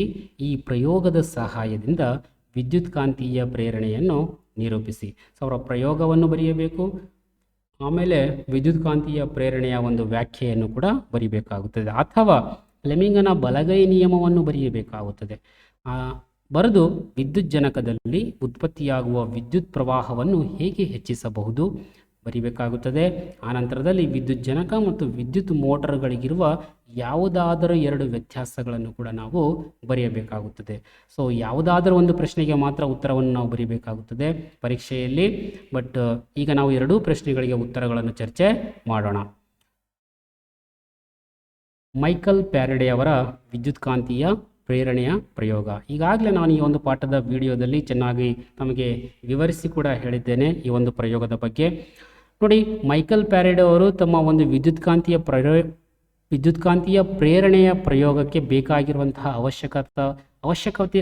ಅವಶ್ಯಕವಾಗಿ ಬೇಕಾಗಿರುವಂತಹ ಒಂದು ವಸ್ತುಗಳಪ್ಪ ಅಂತಂದರೆ ಒಂದು ಗ್ಯಾಲ್ವನೋಮೀಟರ್ ಬೇಕಾಗುತ್ತದೆ, ಒಂದು ದಂಡಕಾಂತ ಬೇಕಾಗುತ್ತದೆ, ಒಂದು ಯಾವುದಾದರೂ ಒಂದು ವಾಹಕ ತಂತಿ ಬೇಕಾಗುತ್ತದೆ. ಈ ವಾಹಕ ತಂತಿಯನ್ನು ಅನೇಕ ಸುರುಳಿ ಆಕಾರಕ್ಕೆ ಅವುಗಳನ್ನು ಪರಿವರ್ತಿಸಿ ಆ ವಾಹಕದ ತುದಿಗಳನ್ನು ಒಂದು ಗ್ಯಾಲ್ವನೋಮೀಟರ್ಗೆ ಸಂಪರ್ಕಿಸುತ್ತಾರೆ. ಆ ವಾಹಕದ ಸುರುಳಿಯ ಆಕಾರಕ್ಕೆ ಏನು ಪರಿವರ್ತನೆ ಮಾಡಿರ್ತಾರಲ್ಲ, ಅದರ ಒಳಗಡೆ ಕಾಂತವನ್ನು ಚಲಿಸುವಂತೆ ಮಾಡಿ ಆ ಕಾಂತವನ್ನು ಹೊರಗಡೆ ಮತ್ತು ಒಳಗೆ ಚಲಿಸುವಂತೆ ಮಾಡುವುದರ ಮೂಲಕ ಸಾಕಷ್ಟು ಒಂದು ಚಟುವಟಿಕೆಗಳನ್ನು ಅವರು ಮಾಡ್ತಾ ಹೋಗ್ತಾರೆ. ಇಲ್ಲಿ ಸಾಕಷ್ಟು ಅಂಶಗಳನ್ನು ನಾನು ಕೊಟ್ಟಿದ್ದೇನೆ. ಇವೆಲ್ಲವುಗಳನ್ನು ತಾವು ಓದ್ಕೊಂಡ್ರೆ ತಮಗೆ ಸುಲಭವಾಗಿ ಅರ್ಥ ಆಗುತ್ತದೆ. ಇಲ್ಲಾಂದರೆ ಈ ಒಂದು ಪಾಠದ ವಿಡಿಯೋವನ್ನು ಕೂಡ ತಾವು ನೋಡಬಹುದು, ನೋಡಿಕೊಂಡ್ರೂ ಕೂಡ ತಮಗೆ ಚೆನ್ನಾಗಿ ಅರ್ಥ ಆಗುತ್ತದೆ. ಇಲ್ಲಿ ಒಟ್ಟಾರೆಯಾಗಿ ಕಾನ್ಸೆಪ್ಟ್ ಏನು ತಿಳ್ಕೊಂಡ್ರು ಅವರಪ್ಪ ಅಂತಂದರೆ, ಒಂದು ವಾಹಕಕ್ಕೆ ಸಂಬಂಧಿಸಿರುವಂತಹ ಕಾಂತಕ್ಷೇತ್ರ ಬದಲಾದಾಗ ಆ ವಾಹಕದಲ್ಲಿ ವಿದ್ಯುತ್ ಚಾಲಕ ಬಲ ಉಂಟಾಗುತ್ತದೆ, ಪ್ರೇರಿತ ವಿದ್ಯುತ್ ಪ್ರವಾಹ ಉಂಟಾಗುತ್ತದೆ. ಇದನ್ನೇ ನಾವು ವಿದ್ಯುತ್ಕಾಂತೀಯ ಪ್ರೇರಣೆ ಎನ್ನುತ್ತೇವೆ ಅಂಥೇಳಿ ನೀವು ಬರೆಯಬೇಕಾಗುತ್ತದೆ. ಸೊ ಇದಿಷ್ಟು ಪ್ರಯೋಗವನ್ನು ನೀವು ಒಂದು ವ್ಯಾಖ್ಯೆಗಳ ರೂಪದಲ್ಲಾದರೂ ಬರೆಯಬಹುದು ಅಥವಾ ಪಾಯಿಂಟ್ಸ್ ಆದರೂ ಮಾಡ್ಬೋದು. ಒಂದು 4 ಪಾಯಿಂಟ್ಸ್ ಆಗ್ತವೆ ಇಂಪಾರ್ಟೆಂಟು, ಅವುಗಳ ಮೂಲಕ ನೀವು ಬರಿತಾ ಹೋದರೆ ಖಂಡಿತವಾಗಿಯೂ ತಮಗೆ 4 ಅಂಕಗಳು ಬರುತ್ತವೆ. ಇಲ್ಲ ಅಂತಂದರೆ ತಾವು ಅಥವಾ ಪ್ರಶ್ನೆಯಲ್ಲಿ ಏನು ಕೇಳಿದ್ರು ಅವರು, ಫ್ಲೆಮಿಂಗನ ಬಲಗೈ ನಿಯಮವನ್ನು ಬರೆಯಿರಿ ಮತ್ತು ಒಂದು ವಿದ್ಯುಜ್ಜನಕದಲ್ಲಿ ಉತ್ಪತ್ತಿಯಾಗುವ ವಿದ್ಯುತ್ ಪ್ರವಾಹವು ಯಾವುದರ ಮೇಲೆ ಅವಲಂಬಿಸಿದೆ ಅಂತ ಹೇಳಿ ಕೂಡ ಅವರು ಕೇಳಿದರು. ಅದರ ಜೊತೆಯಲ್ಲಿ ವಿದ್ಯುತ್ ಮೋಟಾರ್ ಮತ್ತು ವಿದ್ಯುತ್ ಜನಕಕ್ಕೆ ಇರುವ ವ್ಯತ್ಯಾಸವನ್ನು ಕೂಡ ಅವರು ಕೇಳಿದರು. ಸೊ ಫ್ಲೆಮಿಂಗನ ಬಲಗೈ ನಿಯಮ ಏನು ಹೇಳುತ್ತದೆ, ತುಂಬ ಸಿಂಪಲ್ ಆಗಿತ್ತದೆ. ಸೊ ಬಲಗೈ ನಿಯಮ ಇರಲಿ ಮತ್ತು ಎಡಗೈ ನಿಯಮ ಇರಲಿ, ನಾವು ಏನು ಮಾಡಬೇಕಾಗುತ್ತದೆ, ಅವುಗಳ ಹೆಬ್ಬೆರಳು, ತೋರ್ಬೆರಳು ಮತ್ತು ಮಧ್ಯದ ಬೆರಳುಗಳನ್ನು ಪರಸ್ಪರ ಲಂಬವಾಗಿ ಇಡಬೇಕಾಗುತ್ತದೆ. ಇಟ್ಟಾಗ ತೋರ್ಬೆರಳು ಕಾಂತಕ್ಷೇತ್ರದ ದಿಕ್ಕನ್ನು, ಹೌದಾ, ಮತ್ತು ಹೆಬ್ಬೆರಳು ವಾಹಕದ ಚಲನೆಯ ದಿಕ್ಕನ್ನು ಮತ್ತು ಇಲ್ಲಿ ಮಧ್ಯದ ಬೆರಳು ಇದೆಯಲ್ಲ ವಿದ್ಯುತ್ ಪ್ರವಾಹದ ದಿಕ್ಕನ್ನು ಸೂಚಿಸುತ್ತದೆ. ಇದೇ ಫ್ಲೆಮಿಂಗನ ಒಂದು ಬಲಗೈ ನಿಯಮ ಆಗಿದೆ. ಸೊ ಈ ಎಲ್ಲ ನಿಯಮಗಳನ್ನು ಕೂಡ ತಾವು ಸರಿಯಾಗಿ ನೆನಪಿಟ್ಕೋಬೇಕಾಗುತ್ತದೆ. ಓಮ್ನ ನಿಯಮ, ಜೋಲನ ಉಷ್ಣೋತ್ಪಾದನೆ ನಿಯಮ, ಫ್ಲೆಮಿಂಗನ ಬಲಗೈ ನಿಯಮ, ಫ್ಲೆಮಿಂಗನ ಎಡಗೈ ನಿಯಮ, ಭೌತಶಾಸ್ತ್ರದಿಂದ ಯಾವುದಾದ್ರೂ ಒಂದೆರಡು ನಿಯಮಗಳು ಪರೀಕ್ಷೆಗೆ ಬರುವ ಸಂಭವ ಇದ್ದೇ ಇದೆ. ಸೊ ಇನ್ನು ವಿದ್ಯುಜ್ಜನಕದಲ್ಲಿ ಉತ್ಪತ್ತಿಯಾಗುವಂತಹ ಒಂದು ಪ್ರೇರಿತ ವಿದ್ಯುತ್ ಪ್ರವಾಹವು ಯಾವುದನ್ನು ಅವಲಂಬಿಸಿದೆ ಅಂತಂದರೆ ಈ 4 ಅಂಶಗಳನ್ನು ತಾವು ಬರೆಯಬೇಕಾಗುತ್ತದೆ. ಅಂದರೆ ಇದು ಒಂದು ವಿದ್ಯುಜ್ಜನಕ ಅಂತ ಹೇಳ್ಕೊಳ್ರಿ. ಇಲ್ಲಿ ವಿದ್ಯುಜ್ಜನಕದಲ್ಲಿ ಉತ್ಪತ್ತಿಯಾಗುವಂತಹ ವಿದ್ಯುತ್ ಪ್ರವಾಹವು ಯಾವುದನ್ನು ಅವಲಂಬಿಸಿದೆ, ಇಲ್ಲಿ ಸುರುಳಿಯ ಸುತ್ತುಗಳ ಸಂಖ್ಯೆ, ಇಲ್ಲಿ ನೋಡ್ರಿ ಎಷ್ಟು ಸುತ್ತುಗಳ 1 2 3 4. ಬಟ್ ಇನ್ನು ಸುತ್ತುಗಳ ಸಂಖ್ಯೆ ಹೆಚ್ಚಿಗಾದಂತೆಲ್ಲ ಇಲ್ಲಿ ವಿದ್ಯುತ್ ಪ್ರವಾಹ ಹೆಚ್ಚು ಸಿಗುತ್ತದೆ, ಹೆಚ್ಚು ವಿದ್ಯುತ್ ಪ್ರವಾಹ ಬಿಡುಗಡೆಯಾಗುತ್ತದೆ. ಅದೇ ರೀತಿಯಲ್ಲಿ ಕಾಂತಕ್ಷೇತ್ರದ ಬಲ, ಈ ಕಾಂತದ ಪ್ರಬಲತೆಯನ್ನು ಹೆಚ್ಚಿಸಿದ ಹಾಗೆಲ್ಲ ನಮಗೆ ಹೆಚ್ಚು ವಿದ್ಯುತ್ ಸಿಗುತ್ತದೆ. ಅದೇ ರೀತಿಯಲ್ಲಿ ಕಾಂತ ಮತ್ತು ತಂತಿ ಸುರುಳಿಯ ಚಲನೆಯ ದರ, ಇವುಗಳನ್ನು ನಾವು ಅತ್ಯಂತ ವೇಗವಾಗಿ ಚಲಿಸುವಂತೆ ಮಾಡಿದಾಗ ಕೂಡ ಹೆಚ್ಚೆಚ್ಚು ವಿದ್ಯುತ್ ಉತ್ಪತ್ತಿಯಾಗುತ್ತದೆ. ಸುರುಳಿಯ ವಿಸ್ತೀರ್ಣ, ಈ ಸುರುಳಿಯನ್ನು ನಾವು ಹೆಚ್ಚು ವಿಸ್ತೀರ್ಣದಲ್ಲಿ ಮಾಡಿದಾಗ ಕೂಡ ನಮಗೆ ಹೆಚ್ಚು ವಿದ್ಯುತ್ ಸಿಗುತ್ತದೆ. ಸೊ ಈ 4 ಅಂಶಗಳ ಮೇಲೆ ಒಂದು ಪ್ರೇರಿತ ವಿದ್ಯುತ್ ಚಾಲಕ ಬಲವು ಅಥವಾ ವಿದ್ಯುತ್ಕಾಂತೀಯ ಪ್ರೇರಣೆಯು ಅವಲಂಬನೆಯಾಗಿದೆ ಅಂಥೇಳಿ ನಾವು ಹೇಳ್ಬೋದು. ಮತ್ತೇನು ಕೇಳಿದ್ರುವಪ್ಪ ಅಂದರೆ ಅಲ್ಲಿ ವಿದ್ಯುತ್ ಮೋಟಾರ್ ಮತ್ತು ವಿದ್ಯುತ್ ಜನಕಕ್ಕೆ ಇರುವ 2 ವ್ಯತ್ಯಾಸಗಳನ್ನು ಬರೆಯಿರಿ ಅಂಥೇಳಿ ಅವರು ಕೇಳಿದರು. ಸೊ ಮೋಟಾರ್ ಅಂದರೆ ಏನು, ಮೋಟಾರ್ ಯಾವತ್ತು ಏನು, ಕರೆಂಟ್ ಇದ್ದಾಗಲೇ ನಾವು ಮೋಟ್ರ್ ಆನ್ ಮಾಡ್ತೀವಿ, ಹೌದಿಲ್ಲ, ಕರೆಂಟ್ ಬಂದಿದೆ ಮೋಟ್ರ್ ಆನ್ ಮಾಡಿರಿ ಅಂತೇಳಿ. ಅಂದರೆ ಇದು ಮೋಟಾರ್ ಕೆಲಸ ಮಾಡಬೇಕಾದ್ರೆ ಕರೆಂಟ್ ಬೇಕು. ಸೊ ಇದು ವಿದ್ಯುತ್ ಶಕ್ತಿ ಬೇಕು. ವಿದ್ಯುತ್ ಶಕ್ತಿಯಿಂದ ಏನು ಮಾಡುತ್ತದೆ, ಯಾಂತ್ರಿಕ ಶಕ್ತಿಯನ್ನಾಗಿ ಪರಿವರ್ತಿಸುತ್ತದೆ. ಇದು ಜನರೇಟರ್, ಯಾವಾಗ ಕರೆಂಟ್ ಇರೋದಿಲ್ವೋ ಜನರೇಟರ್ ಆನ್ ಮಾಡಿ ಅಂತ ಹೇಳ್ತಾರೆ, ಹೌದಿಲ್ಲ. ಸೊ ಇದು ಯಾಂತ್ರಿಕ ಶಕ್ತಿಯಿಂದ ನಮಗೆ ವಿದ್ಯುತ್ ಶಕ್ತಿಯನ್ನು ಕೊಡುತ್ತದೆ. ಓಕೆ, ವಿದ್ಯುತ್ ಶಕ್ತಿಯನ್ನು ಯಾಂತ್ರಿಕ ಶಕ್ತಿಯಾಗಿ ಪರಿವರ್ತಿಸುವ ಸಾಧನಕ್ಕೆ ವಿದ್ಯುತ್ ಮೋಟಾರ್ ಅಂತ ಕರಿತೀವಿ. ಇನ್ನು ಯಾಂತ್ರಿಕ ಶಕ್ತಿಯನ್ನು ವಿದ್ಯುತ್ ಶಕ್ತಿಯನ್ನಾಗಿ ಪರಿವರ್ತಿಸುವ ಸಾಧನಕ್ಕೆ ವಿದ್ಯುತ್ ಜನಕ ಅಂಥೇಳಿ ನಾವು ಕರೆಯುತ್ತೇವೆ. ಆನಂತರದಲ್ಲಿ ಈ ವಿದ್ಯುತ್ ಮೋಟಾರ್ ಇದೆಯಲ್ಲ, ಇದು ಫ್ಲೆಮಿಂಗನ ಎಡಗೈ ನಿಯಮದ ಅನ್ವಯ ಕೆಲಸ ಮಾಡುತ್ತದೆ. ವಿದ್ಯುತ್ ಜನಕ ಇದೆಯಲ್ಲ, ಇದು ಫ್ಲೆಮಿಂಗನ ಬಲಗೈ ನಿಯಮದ ಅನ್ವಯದಲ್ಲಿ ಕೆಲಸ ಮಾಡುತ್ತದೆ. ಸೊ ಎರಡು ವ್ಯತ್ಯಾಸಗಳನ್ನು ಅವ್ರು ಕೇಳಿದರು. ಈ ಎರಡು ವ್ಯತ್ಯಾಸಗಳನ್ನು ತಾವು ಬರೆಯಬಹುದು. ಜೊತೆಯಲ್ಲಿ ಇನ್ನೊಂದು ವ್ಯತ್ಯಾಸವನ್ನು ನಾವು ನೋಡೋದಾದರೆ, ಈ ವಿದ್ಯುತ್ ಮೋಟಾರ್ನ ತತ್ವ ಕೇಳ್ತಾರ, ಈ ವಿದ್ಯುತ್ ಜನಕದ ತತ್ವ ಕೇಳ್ತಾರೆ. ವಿದ್ಯುತ್ ಜನಕದ ತತ್ವ ಏನಪ್ಪ ಅಂದರೆ ವಿದ್ಯುತ್ ಕಾಂತೀಯ ಪ್ರೇರಣೆ. ಒಂದು ವಾಹಕಕ್ಕೆ ಸಂಬಂಧಿಸಿರುವಂತಹ ಕಾಂತಕ್ಷೇತ್ರವು ಬದಲಾದಾಗ ಆ ವಾಹಕದಲ್ಲಿ ವಿದ್ಯುತ್ ಪ್ರೇರಣೆ ಆಗುತ್ತದೆ. ಅದನ್ನೇ ನಾವು ವಿದ್ಯುತ್ ಕಾಂತೀಯ ಪ್ರೇರಣೆ ಅಂತೇಳಿ ಕರಿತೇವೆ. ಈ ವಿದ್ಯುತ್ ಕಾಂತೀಯ ಪ್ರೇರಣೆಯೇ ಈ ವಿದ್ಯುತ್ ಜನಕದ ತತ್ವ. ಹಾಗಾದರೆ ಈ ವಿದ್ಯುತ್ ಮೋಟಾರ್ನ ತತ್ವ ಏನು ನೋಡ್ರಿ. ಕಾಂತಕ್ಷೇತ್ರದ ವಿದ್ಯುತ್ ಪ್ರವಾಹಿಸುತ್ತಿರುವಂತಹ ವಾಹಕವೊಂದನ್ನು ಕಾಂತಕ್ಷೇತ್ರದ ಮಧ್ಯದಲ್ಲಿ ಇಟ್ಟಾಗ ಈ ಒಂದು ವಾಹಕದ ಮೇಲೆ ಕಾಂತೀಯ ಬಲ ಪ್ರಯೋಗ ಆಗುತ್ತದೆ. ವಾಹಕವು ಯಾಂತ್ರಿಕ ಬಲವನ್ನು ಅನುಭವಿಸುತ್ತದೆ ಎನ್ನುವುದೇ ಈ ಒಂದು ವಿದ್ಯುತ್ ಮೋಟಾರ್ನ ತತ್ವ ಆಗಿರುತ್ತದೆ.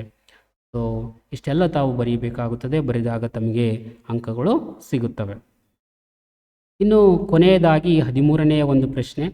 ಇಲ್ಲಿ ಎ ಮತ್ತು ಬಿ ಇದೆ. ಎ ಬರೆದ್ರೆ ತಮಗೆ 2 ಅಂಕ ಸಿಗುತ್ತದೆ, ಬಿ ಬರೆದ್ರೆ ತಮಗೆ 2 ಅಂಕ ಸಿಗುತ್ತದೆ. ಏನಲ್ಲಿ ಏನು ಕೇಳಿದರೆ ಪೀನ ದರ್ಪಣ ಮತ್ತು ನಿಮ್ನ ದರ್ಪಣದ ಉಪಯೋಗಗಳನ್ನು ಪಟ್ಟಿ ಮಾಡಿ ಅಂತ ಹೇಳಿ ತಮಗೆ ಕೊಟ್ಟಿದ್ದಾರೆ. ಇನ್ನೊಂದು ಬಿ ಏನು ಕೊಟ್ಟಿದ್ದಾರಪ್ಪ ಅಂದರೆ ಪೀನ ದರ್ಪಣದ ಪ್ರಧಾನ ಸಂಗಮ ಮತ್ತು ವಕ್ರತ ತ್ರಿಜ್ಯವನ್ನು ಕೂಡ ವ್ಯಾಖ್ಯಾನಿಸಿ. ಸೊ ಮಸೂರಕ್ಕೆ ಸಂಬಂಧಿಸಿರುವಂತಹ ದರ್ಪಣಕ್ಕೆ ಸಂಬಂಧಿಸಿರುವಂತಹ ಪದಗಳ ಬಗ್ಗೆ ಕೇಳ್ತಾನೆ ಇರ್ತಾರೆ ಅಂಥೇಳಿ ನಾನು ನಿಮಗೆ ಈಗಾಗಲೇ ಹೇಳಿದ್ದೆ. ನೋಡ್ರಿ ಮತ್ತೆ ಬಂತು ಇದು. ಓಕೆ, ಸೊ ಮೊದಲು ನಾವು ಪೀನ ದರ್ಪಣ ಮತ್ತು ನಿಮ್ನ ದರ್ಪಣದ ಉಪಯೋಗಗಳನ್ನು ನೋಡೋಣ. ಆನಂತರದಲ್ಲಿ ಪೀನ ದರ್ಪಣದ ಪ್ರಧಾನ ಸಂಗಮ ಮತ್ತು ವಕ್ರತೆ ತ್ರಿಜ್ಯವನ್ನು ಕೂಡ ನಾವು ಚರ್ಚೆ ಮಾಡೋಣ. ಮೊದಲಿಗೆ ನಾವೀಗ ನಿಮ್ನ ದರ್ಪಣದ ಉಪಯೋಗಗಳನ್ನು ನೋಡೋಣ. ನಿಮ್ನ ದರ್ಪಣದಲ್ಲಿ ಸಾಕಷ್ಟು ಉಪಯೋಗಗಳಿವೆ. ಮೊದಲನೇದು, ನಿಮ್ನ ದರ್ಪಣವನ್ನು ಸಾಮಾನ್ಯವಾಗಿ ಟಾರ್ಚ್ಗಳಲ್ಲಿ, ಹೌದಾ, ನೀವು ನಮ್ಮ ಮನೆಗಳಲ್ಲಿ ಬಳಸ್ತಾ ಇರ್ಬೋದು, ಸಾಮಾನ್ಯ ಜನರೆಲ್ಲ ಬಳಸ್ತಾ ಇರ್ತಾರೆ. ಟಾರ್ಚ್ಗಳಲ್ಲಿ, ತಪಾಸಣಾ ದೀಪಗಳಲ್ಲಿ, ಸೊ ಮುಖ್ಯವಾಗಿ ಒಂದು ಪೊಲೀಸರು ಅಥವಾ ಸೈನಿಕ ಪಡೆಗಳನ್ನು ಬಳಸ್ತಾ ಇರ್ತಾರಲ್ಲ, ಸರ್ಚ್ ಲೈಟ್ಸ್ ಅಂಥವುಗಳಲ್ಲಿ, ಮತ್ತು ವಾಹನಗಳ ಮುಂಭಾಗದ ಹೆಡ್ಲೈಟ್ಸ್, ಕಾರ್ ಆಗಿರ್ಬೋದು, ಬೈಕ್ಸ್ ಆಗಿರ್ಬೋದು, ಅವುಗಳ ಹೆಡ್ಲೈಟ್ಸ್ ಮುಂದಿನ ಒಂದು ದೀಪಗಳು ಇರ್ತಾವಲ್ಲ ಇವುಗಳು, ಅವುಗಳಲ್ಲಿ ಕೂಡ ಈ ಒಂದು ನಿಮ್ನ ದರ್ಪಣವನ್ನೇ ಬಳಸ್ತಾ ಇರ್ತಾರೆ. ಇದು ನಿಮ್ನ ದರ್ಪಣ, ಇದು ನಿಮ್ನ ದರ್ಪಣ. ಓಕೆ, ಎರಡನೇದು ಮುಖದ ದೊಡ್ಡ ಪ್ರತಿಬಿಂಬ ಪಡೆಯಲು. ನೋಡ್ರಿ, ಈ ರೀತಿಯಲ್ಲಿ ಯಾವುದೇ ಒಂದು ಕ್ಷೌರ ದರ್ಪಣ, ನಾವು ಕ್ಷೌರ ಮಾಡಿಸಿಕೊಳ್ಳಲು ಏನು ನಾವು ಹೋಗ್ತೀವಲ್ಲ, ಆ ಒಂದು ಅಂಗಡಿಗಳಲ್ಲಿ ಇರುವಂತಹ ದರ್ಪಣಗಳೆಲ್ಲವೂ ಕೂಡ ನಿಮ್ನ ದರ್ಪಣಗಳಾಗಿರ್ತಾವೆ, ನೆನ್ಪಿಟ್ಕೋಬೇಕು. ಮುಖದ ದೊಡ್ಡ ಪ್ರತಿಬಿಂಬ ಪಡೆಯಲು ಕ್ಷೌರ ದರ್ಪಣಗಳಲ್ಲಿ ಸಾಮಾನ್ಯವಾಗಿ ಬಳಸುತ್ತಾರೆ. ಇನ್ನು ಮೂರನೇದು ದಂತವೈದ್ಯರು, ಏನು ಡೆಂಟಿಸ್ಟ್, ದಂತವೈದ್ಯರು ನಮ್ಮ ಹಲ್ಲುಗಳನ್ನು ಪರೀಕ್ಷಿಸ ಮಾಡಲು ಕೆಲವೊಂದು ಅಲ್ಲಿ ಬಳಸ್ತಾರಲ್ಲ ಸಾಧನೆ ಸಲಕರಣೆಗಳು, ಅದರಲ್ಲಿ ಇರುವಂತಹ ಒಂದು ದರ್ಪಣ ಯಾವುದಪ್ಪ ಅಂದರೆ ನಿಮ್ನ ದರ್ಪಣ ಆಗಿರುತ್ತದೆ. ಅದು ನಿಮ್ನ ದರ್ಪಣ ಏನು ಮಾಡುತ್ತದೆ, ಆ ನಮ್ಮ ಹಲ್ಲುಗಳ ದೊಡ್ಡ ಪ್ರತಿಬಿಂಬವನ್ನು ಕೊಡುತ್ತದೆ. ಸೊ ವೈದ್ಯರಿಗೆ ಸುಲಭವಾಗಿ ವೀಕ್ಷಿಸಲು ಸಹಾಯ ಆಗುತ್ತದೆ. ಆನಂತರದಲ್ಲಿ ನಾಲ್ಕನೇದು ಸೌರ ಕುಲಿಮೆಗಳು ಅಂತ ಹೇಳಿ ಕರಿತೀವಿ. ಇದಕ್ಕೆ ನಾವು ಸೌರ ಕುಲಿಮೆಗಳಲ್ಲಿಯೂ ಕೂಡ ಆ ಬೆಳಕಿನ ಕಿರಣಗಳನ್ನು ಕೇಂದ್ರೀಕರಿಸಲು ಈ ಒಂದು ನಿಮ್ನ ದರ್ಪಣವನ್ನು ಬಳಸ್ತಾ ಇರ್ತಾರೆ. ಸೊ ಇಷ್ಟು ನಿಮ್ನ ದರ್ಪಣದ ಉಪಯೋಗಗಳಾಯಿತು. ತಾವು ಯಾವುದಾದ್ರೂ ಒಂದು 2 ಬರೆದರೂ ಕೂಡ ನಡೆಯುತ್ತದೆ. ಪೀನ ದರ್ಪಣದ ಉಪಯೋಗಗಳನ್ನು ನಾವು ನೋಡೋಣ. ಪೀನ ದರ್ಪಣಗಳನ್ನು ಮುಖ್ಯವಾಗಿ 2 ಉಪಯೋಗಗಳಿರ್ತವೆ. ಸಾಮಾನ್ಯವಾಗಿ ಇದನ್ನು ವಾಹನಗಳಲ್ಲಿ, ಅಂದರೆ ಬಸ್ ಆಗಿರ್ಬೋದು, ಕಾರ್ಗಳಾಗಿರ್ಬೋದು, ಯಾವುದೇ ಒಂದು ವಾಹನಗಳಲ್ಲಿ ಹಿನ್ನೋಟ ದರ್ಪಣವಾಗಿ, ಅಂದರೆ ನಮ್ಮ ಹಿಂದಿನಿಂದ ಯಾವೆಲ್ಲ ಒಂದು ವಾಹನಗಳು ಬರ್ತಾ ಇದೆ ನಮ್ಮ ಹಿಂದೆಯಿಂದ ಅಂಥೇಳಿ ನಾವು ವೀಕ್ಷಿಸುವುದಕ್ಕಾಗಿ ನಮ್ಮ ಹಿನ್ನೋಟ ದರ್ಪಣವಾಗಿ ನಾವು ಪೀನ ದರ್ಪಣವನ್ನು ಬಳಸುತ್ತೇವೆ. ಸೊ ಮತ್ತೆಲ್ಲಿ ಬಳಸುತ್ತಾರಪ್ಪ ಅಂದರೆ ಈ ರಸ್ತೆ ಸಂಚಾರಗಳಲ್ಲಿ, ಅಲ್ಲಲ್ಲಿ ರಸ್ತೆಯ ಒಂದು ಸಂಚಾರ ಮಾಡುವಾಗ ಕ್ರಾಸ್ಗಳಲ್ಲಿ ಏನು ಕರ್ವ್ಗಳಿರ್ತಲ್ಲ, ರೋಡ್ ಕರ್ವ್ಸ್, ತಿರುವುಗಳು, ರೋಡುಗಳಲ್ಲಿ ತಿರುವುಗಳು ಬರ್ತಾವಲ್ಲ, ಅಂಥ ತಿರುವುಗಳಲ್ಲಿ ಒಂದು ಕಡೆ ಇದನ್ನು ಇಟ್ಟಿರ್ತಾರೆ. ಅಥವಾ ದುಕಾನುಗಳಲ್ಲಿ ಕೂಡ, ದೊಡ್ಡ ದೊಡ್ಡ ಶಾಪಿಂಗ್ ಮಾಲ್ಗಳಲ್ಲಿ ಕೂಡ ಈ ರೀತಿಯ ಒಂದು ದರ್ಪಣಗಳನ್ನು ತಾವು ನೋಡಿರ್ಬೋದು. ಅವೆಲ್ಲವೂ ಕೂಡ ಒಂದು ಪೀನ ದರ್ಪಣಗಳಾಗಿರ್ತವೆ. ಯಾಕಂದರೆ ರಸ್ತೆ ಸಂಚಾರಗಳಲ್ಲಿ ಮತ್ತು ಅಂಗಡಿಗಳಲ್ಲಿ ರಕ್ಷಣೆ ಹಾಗೂ ಸುರಕ್ಷತೆಯ ದೃಷ್ಟಿಯಿಂದ ನಮಗೆ ಆ ಕಡೆ ರೋಡ್ ತಿರುವಿರುತ್ತದಲ್ಲ, ಆ ಕಡೆಯಿಂದ ಬರುವಂತಹ ವಾಹನಗಳು ನಮಗೆ ಕಣ್ಣಿಗೆ ಕಾಣುವುದಿಲ್ಲ. ಬಟ್ ಈ ದರ್ಪಣದಲ್ಲಿ ನೋಡಿಕೊಂಡಾಗ ನಮಗೆ ಆ ಕಡೆಯಿಂದ ಬರುವಂತಹ ಎಲ್ಲ ವಾಹನಗಳು ಕಾಣಿಸ್ತಾ ಇರ್ತವೆ. ಸೊ ಇಲ್ಲಿ ದೊಡ್ಡ ದೊಡ್ಡ ಒಂದು ಅಂಗಡಿಗಳಿರುವುದರಿಂದ ಎಲ್ಲ ಒಂದು ಭಾಗಗಳನ್ನು ನಮಗೆ ವೀಕ್ಷಣೆ ಮಾಡೋದಕ್ಕೆ ಸಾಧ್ಯ ಇರುವುದಿಲ್ಲಲ್ಲ. ಹಾಗಾಗಿ ನಾವು ಅಲ್ಲಲ್ಲಿ ಮೂಲೆಗಳಲ್ಲಿ ಅಥವಾ ತಿರುವುಗಳಲ್ಲಿ ಈ ಒಂದು ದರ್ಪಣವನ್ನು ಎಲ್ಲ ಕಡೆ ಇಟ್ಟಾಗ ಪ್ರತಿಯೊಂದನ್ನು ಕೂಡ ನಾವು ಕುಳಿತಲ್ಲಿಯೇ ಎಲ್ಲವನ್ನು ವೀಕ್ಷಣೆ ಮಾಡಬಹುದು ಈ ದರ್ಪಣದಲ್ಲಿ ಎಲ್ಲ ಜನರನ್ನು. ಸೊ ಹೀಗೆ ರಸ್ತೆ ಸಂಚಾರಗಳಲ್ಲಿ ಮತ್ತು ಅಂಗಡಿಗಳಲ್ಲಿ ರಕ್ಷಣೆ ಹಾಗೂ ಸುರಕ್ಷತೆಯ ದೃಷ್ಟಿಯಿಂದ ಸಹ ಪೀನ ದರ್ಪಣವನ್ನು ಉಪಯೋಗಿಸುತ್ತಾರೆ. ಆತ್ಮೀಯ ವಿದ್ಯಾರ್ಥಿಗಳು, ಇಲ್ಲೊಂದು ಪ್ರಶ್ನೆ ಕೂಡ ಬರಬಹುದು ತಮಗೆ ಪರೀಕ್ಷೆಯಲ್ಲಿ. ಪೀನ ದರ್ಪಣಗಳನ್ನು ಸಾಮಾನ್ಯವಾಗಿ ವಾಹನಗಳ ಹಿನ್ನೋಟ ದರ್ಪಣವಾಗಿ ಬಳಸುತ್ತಾರೆ, ಏಕೆ ಅಂತ ಕೇಳ್ಬೋದು. ಯಾಕೆ ಅಂತ ಕೇಳಿದ್ರೆ, ಇದು ವಾಹನಗಳಲ್ಲಿ ಹಿನ್ನೋಟ ದರ್ಪಣವಾಗಿ ಬಳಸಲು ಇರುವ ಕಾರಣ ಏನಪ್ಪ ಅಂದರೆ, ಇದು ಯಾವಾಗಲೂ ಚಿಕ್ಕದಾದ ಮತ್ತು ನೇರ ಪ್ರತಿಬಿಂಬಗಳನ್ನೇ ಕೊಡುತ್ತದೆ. ನೋಡ್ರಿ, ಇಲ್ಲಿ ನಿಮ್ಗೆ ಕಾಣಿಸ್ತಾ ಇರ್ಬೋದು, ಇದು ಚಿಕ್ಕ ಪ್ರತಿಬಿಂಬವನ್ನು ಕೊಡ್ತಾ ಇದೆ ಮತ್ತು ನೇರವಾದ ಪ್ರತಿಬಿಂಬವನ್ನೇ ಕೊಡ್ತಾ ಇದೆ. ಕಾರ್ ನಮಗೆ ಹಿಂದೆ ಬರುವಂತಹ ಕಾರು ನಮಗೆ ಉಲ್ಟಾ ಕಾಣಿಸ್ತಾ ಇದೆ ಏನೋ, ಇಲ್ಲ ಸೀದನೇ ಕಾಣಿಸ್ತಾ ಇದೆ, ಹೌದಾ? ಕಾರ್ ಏನು ನಮಗೆ ದೊಡ್ಡದು ಕಾಣಿಸ್ತಾ ಇದೆ ಏನು, ನಮ್ಮ ಹಿಂದೆ ಬರುವಂತಹ ವಾಹನಗಳು ನಮಗೆ ದೊಡ್ಡದಾಗಿ ಕಾಣಿಸ್ತದೇನು, ಇಲ್ಲ. ಇದು ನಮ್ಮ ಹಿಂದೆ ಬರುವಂತಹ ವಾಹನಗಳನ್ನು ಚಿಕ್ಕದಾಗಿ ಮತ್ತು ನೇರವಾಗಿಯೇ ತೋರಿಸುತ್ತದೆ. ಈ ಕಾರು ನಮಗೆ ಉಲ್ಟಾ ಬರುವ ಹಾಗೆ ಕಾಣುತ್ತೇನು, ಇಲ್ಲ. ಒಂದು ವೇಳೆಯಲ್ಲಿ ನಾವು ಪೀನ ದರ್ಪಣ ಬಿಟ್ಟು ಏನಾದರೂ ಬೇರೆ ದರ್ಪಣ ಬಳಸಿದ್ರೆ ಏನಾಗ್ತದಪ್ಪ ಅಂದರೆ, ಅವು ಹಿಂದೆ ಬರುವಂತಹ ವಾಹನಗಳ ದೊಡ್ಡ ಗಾತ್ರದಲ್ಲಿ ಮತ್ತು ತಲೆ ಕೆಳಗಾದ ಪ್ರತಿಬಿಂಬಗಳನ್ನು ಉಂಟು ಮಾಡ್ತಾ ಇರ್ತವೆ. ಹಾಗಾಗಿ ನಾವು ಆ ದರ್ಪಣವನ್ನು ಬಳಸದೆ ಪೀನ ದರ್ಪಣವನ್ನು ನಾವು ಬಳಸುತ್ತೇವೆ. ಸೊ ವಾಹನಗಳನ್ನು ಯಾವಾಗಲೂ ಇದು ಚಿಕ್ಕದಾದ ಮತ್ತು ನೇರ ಪ್ರತಿಬಿಂಬಗಳನ್ನು ಉಂಟು ಮಾಡುತ್ತದೆ ಮತ್ತು ಹಿಂದೆ ಕಾಣುವಂಥ ಕ್ಷೇತ್ರ ಹೆಚ್ಚು ಮಾಡುತ್ತದೆ. ಹಿಂದಿನ ಹೆಚ್ಚು ಕ್ಷೇತ್ರವನ್ನು ನಮಗೆ ತೋರಿಸುತ್ತದೆ, ಹೆಚ್ಚು ಕ್ಷೇತ್ರವನ್ನು ತೋರಿಸುತ್ತವೆ ಇವು. ಹಾಗಾಗಿ ನಾವು ಪೀನ ದರ್ಪಣವನ್ನೇ ಬಳಸ್ತಾ ಇರ್ತೀವಿ. ಇನ್ನು ಕೊನೆಯದಾಗಿರುವಂತಹ ಒಂದು ಪ್ರಶ್ನೆ, ಒಂದು ಪೀನ ದರ್ಪಣದ ಸಂಗಮ ಬಿಂದು ಮತ್ತು ವಕ್ರತಾ ತ್ರಿಜ್ಯದ ಬಗ್ಗೆ ಕೇಳಿದ್ರು ಬಿ ಕ್ವಶನಲ್ಲಿ. ಆ ಒಂದು ಪ್ರಶ್ನೆ ಕೂಡ ನಾವು ನೋಡೋಣ. ಸೊ ಪೀನ ದರ್ಪಣದಿಂದ ಇದೊಂದು ಪೀನ ದರ್ಪಣ ಇದೆ. ಪೀನ ದರ್ಪಣದಿಂದ ಪ್ರತಿಫಲಿಸಲ್ಪಟ್ಟ ಇವೆಲ್ಲ ಒಂದು ಬೆಳಕಿನ ಕಿರಣಗಳು ಪೀನ ದರ್ಪಣದ ಮೇಲೆ ಬಿದ್ದಾಗ ಅವೆಲ್ಲ ಏನಾಗ್ತಾ ಇದೆ, ಪ್ರತಿಫಲನ ಆಗ್ತಾ ಇದೆ. ಪ್ರತಿಫಲಿಸಲ್ಪಟ್ಟ ಕಿರಣಗಳು ಪ್ರಧಾನಾಕ್ಷದ ಮೇಲಿರುವ ಈ ಒಂದು ಮಧ್ಯದ ಲೈನಿಗೆ ನಾವು ಪ್ರಧಾನಾಕ್ಷ ಅಂತೇಳಿ ಕರೆಯುತ್ತೇವೆ. ಪ್ರಧಾನಾಕ್ಷದ ಮೇಲಿರುವ ಒಂದು ಬಿಂದುವಿನಿಂದ ಬಂದಂತೆ ಭಾಸವಾಗುತ್ತದೆ. ಇಲ್ಲಿ ನಿಂತುಕೊಂಡು ನಾವು ನೋಡಿದಾಗ ಈ ಎಲ್ಲ ಕಿರಣಗಳು ಕೂಡ ಪ್ರತಿಫಲನ ಆಗಿರುವಂಥ ಕಿರಣಗಳು ಇಲ್ಲಿಂದ ನಮಗೆ ಬಂದಿದೆ ಅಂಥೇಳಿ ನಮಗೆ ಅನಿಸ್ತಾ ಇರ್ತದೆ, ಹೌದಾ? ಈ ಬಿಂದುವಿನಿಂದ ಬಂದಿದೆ ಅಂಥೇಳಿ ಅನಿಸ್ತಾ ಇದೆ ನಮಗೆ. ಈ ಬಿಂದುವಿಗೆ ನಾವೇನೆಂದು ಕರೆಯುತ್ತೇವೆ, ಇಲ್ಲಿ ಕ್ಯಾಪಿಟಲ್ ಎಫ್ ನಿಂದ ಬರ್ತಾರೆ ನೋಡಿ, ಈ ಬಿಂದುವಿಗೆ ನಾವೇನೆಂದು ಕರೆಯುತ್ತೇವೆ, ಸಂಗಮ ಬಿಂದು ಅಂಥೇಳಿ ನಮಗೆ ಕರೆಯುತ್ತೇವೆ. ಪೀನ ದರ್ಪಣದಿಂದ ಪ್ರತಿಫಲಿಸಲ್ಪಟ್ಟ ಕಿರಣಗಳು ಪ್ರಧಾನಾಕ್ಷದ ಮೇಲಿರುವ ಒಂದು ಬಿಂದುವಿನಿಂದ ಬಂದಂತೆ ಭಾಸವಾಗ್ತಾ ಇದೆ, ಆದರೆ ಬಂದಿಲ್ಲ. ನಮಗೆ ಇಲ್ಲಿ ನಿಂತ್ಕೊಂಡು ನಾವು ನೋಡಿದಾಗ ಈ ಎಲ್ಲ ಬೆಳಕಿನ ಕಿರಣಗಳು ಇಲ್ಲಿಂದ ಬಂದಿದೆ ಅಂತೇಳಿ ನಮಗೆ ಅನಿಸುತ್ತೆ, ಆದರೆ ಬಟ್ ಅವು ಇಲ್ಲೇ ಪ್ರತಿಫಲನ ಆಗಿರ್ತಾವೆ, ಹೌದಾ? ಈ ರೇಖೆಗಳನ್ನು ಎಳೆದಾಗ ಅವು ಒಂದು ದಿಕ್ಕಿನಲ್ಲಿ ಸೇರ್ತಾ ಇವೆ ಅಷ್ಟೇ. ಇಲ್ಲಿ ಎಲ್ಲ ರೇಖೆಗಳನ್ನು ಪ್ರತಿಫಲನ ಆದ ರೇಖೆಗಳನ್ನೆಲ್ಲ ನಾವು ಹಿಂದಕ್ಕೆ ಎಳೆದಾಗ ಆ ಎಲ್ಲ ಕಿರಣಗಳು ಕೂಡ ಒಂದು ಬಿಂದುವಿನಲ್ಲಿ ಸೇರ್ತಾ ಇದೆ. ಆ ಬಿಂದುವಿಗೆ ನಾವು ಸಂಗಮ ಬಿಂದು ಅಂಥೇಳಿ ನಾವು ಕರೆಯುತ್ತೇವೆ. ಇದು ಪೀನ ದರ್ಪಣದ ಸಂಗಮ ಬಿಂದು ಆಗಿರುತ್ತದೆ. ನೆಕ್ಸ್ಟ್ ಮತ್ತೊಂದು ಪ್ರಶ್ನೆ ಇತ್ತು, ವಕ್ರತಾ ತ್ರಿಜ್ಯದ ಬಗ್ಗೆ ಅವರು ಕೇಳ್ತಾ ಇದ್ದಾರೆ. ಸಿಂಪಲ್ ಆಗಿ ಹೇಳಬೇಕಪ್ಪ ಅಂದರೆ, ಈ ಪಿ ಇದೆಯಲ್ಲ, ಇದು ದರ್ಪಣದ ಧ್ರುವ ಅಂಥೇಳಿ ನಾವು ಕರೆಯುತ್ತೇವೆ, ಇದು ಸಂಗಮ ಬಿಂದು ಅಂಥೇಳಿ ಕರೆಯುತ್ತೇವೆ.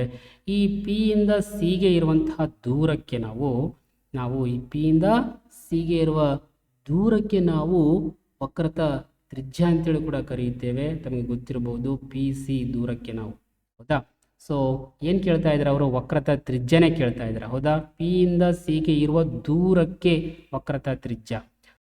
ಓಕೆ, ಗೋಳೀಯ ದರ್ಪಣದ ಪ್ರತಿಫಲಿಸುವ ಭಾಗವನ್ನು ಹೊಂದಿರುವ ಗೋಳದ ತ್ರಿಜ್ಯವನ್ನು, ಸೊ ಇದು ಗೋಳದ ಇದನ್ನು ಎಳೆದಾಗ ಇದೊಂದು ಗೋಳ ಆಗುತ್ತದೆ ಈ ರೀತಿಯಲ್ಲಿ, ಹೌದಾ? ಇದು ಗೋಳಾದ ಒಂದು ಭಾಗಕ್ಕೆ ನಾವು ದರ್ಪಣ ಅಂತೇಳಿ ಕರೀತೇವೆ. ಸೊ ಇದನ್ನು ಗೋಳಾಕಾರದ ಒಂದು ಭಾಗ ಅಂಥೇಳಿ ನಾವು ಊಹಿಸಿಕೊಂಡಾಗ ಗೋಳದ ತ್ರಿಜ್ಯವನ್ನು ದರ್ಪಣದ ವಕ್ರತಾ ತ್ರಿಜ್ಯ ಎಂದು ಕರೆಯುತ್ತಾರೆ. ಗೋಳದ ತ್ರಿಜ್ಯವನ್ನು ವಕ್ರತಾ ತ್ರಿಜ್ಯ ಅಂಥೇಳಿ ಕರೆಯುತ್ತಾರೆ. ಈ ವಕ್ರತಾ ತ್ರಿಜ್ಯವನ್ನು ನಾವು ಆರ್ ಅಕ್ಷರದಿಂದ ಪ್ರತಿನಿಧಿಸುತ್ತೇವೆ. ಆರ್ ಅಕ್ಷರದಿಂದ ಪ್ರತಿನಿಧಿಸುತ್ತೇವೆ. ಈ ಪಿ ಮತ್ತು ಸಿಗೆ ನಡುವಿನ ದೂರವನ್ನೇ ನಾವು ವಕ್ರತಾ ತ್ರಿಜ್ಯ ಅಂತೇಳಿ ಕೂಡ ನಾವು ಕರೆಯುತ್ತೇವೆ. ಆತ್ಮೀಯ ವಿದ್ಯಾರ್ಥಿಗಳೇ, ಇಲ್ಲಿಗೆ ಭೌತಶಾಸ್ತ್ರದ ಪ್ರಶ್ನೆಗಳು ಮುಗಿತು. ಈಗಾಗಲೇ ನಾನು ರಸಾಯನಶಾಸ್ತ್ರ ಮತ್ತು ಜೀವವಿಜ್ಞಾನದ ಪ್ರಶ್ನೆಗಳನ್ನು ಕೂಡ ಇದೇ ಮಾದರಿಯಲ್ಲಿ ಚರ್ಚೆ ಮಾಡಿ ವಿವರಿಸಿದ್ದೇನೆ. ಸೊ ಆ ಎಲ್ಲ ವಿಡಿಯೋಗಳನ್ನು ಕೂಡ ತಾವು ನೋಡ್ಕೋಬಹುದು. ಮತ್ತು ಮುಂದಿನ ವಿಡಿಯೋದಲ್ಲಿ ನಾವು ವಿಜ್ಞಾನ ವಿಷಯದಲ್ಲಿ ಉತ್ತಮ ಅಂಕಗಳನ್ನು ಹೇಗೆ ಗಳಿಸಬಹುದು ಎನ್ನುವುದರ ಕುರಿತಾಗಿ ತಿಳಿಸುತ್ತೇನೆ. ಅಲ್ಲಿಯ ತನಕ ತಮ್ಮೆಲ್ಲರಿಗೂ ತುಂಬ ಧನ್ಯವಾದಗಳು.